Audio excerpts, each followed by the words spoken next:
for the first time, we have the capability, the technology, and the knowledge to achieve a global society of abundance for all.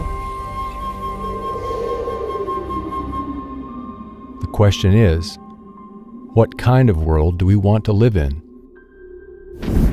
If we continue as we are, the consequences will surely be dire. We are presently depleting natural resources 50% faster than the planet can renew. Are we incapable of anticipating and planning for our future? Are politicians competent to manage the world around us? Are we innately flawed in ways we can't change? We often hear our worst qualities are inborn. It's only human nature. The culture doesn't know any better.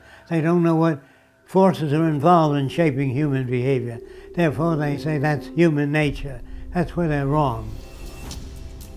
So the science of behavior needs to be applied like the sciences of physics, chemistry, and biology have been. That's the one missing, ingredient in our culture. And that's the toughest one because it opposes the way that most people think about themselves. If the surroundings that establish our values remain unaltered, the same behaviors will persist. If you made a movie of the present-day culture, in the future it would be a horror film. Savage. Saving the planet, they want their money. Every institution that we live in is corrupted by money. It's a fiat system that we operate under, and it's actually someone punching numbers on a computer somewhere.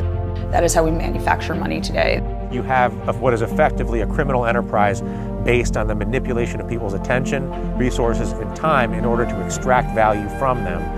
They're stealing money from us that way. They're stealing the result of our efforts and our labor. The media has morphed into just peddling the corporate interests of the money masters that control the political establishment. Those interests are going to be served first, and everything is going to be secondary, and that's the sad reality of it. Up to 40 to 50% of the people in our criminal justice system are black men. And black men make up roughly 5% of the nation's population.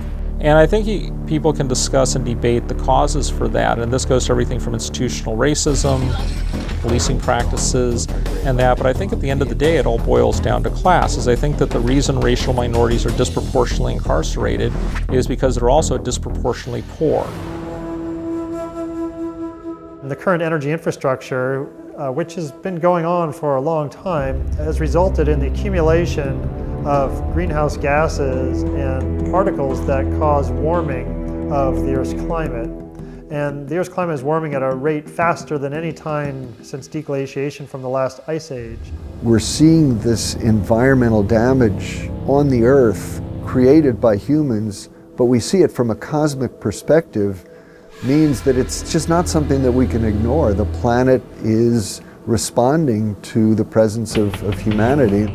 If you were to integrate the cost of war, the cost of pollution, the cost of environmental disruption, a gallon of gasoline would cost between $15 and $20 a gallon. We have to realize our planet does have a certain amount of regenerative power. There is a limiting carrying capacity, though.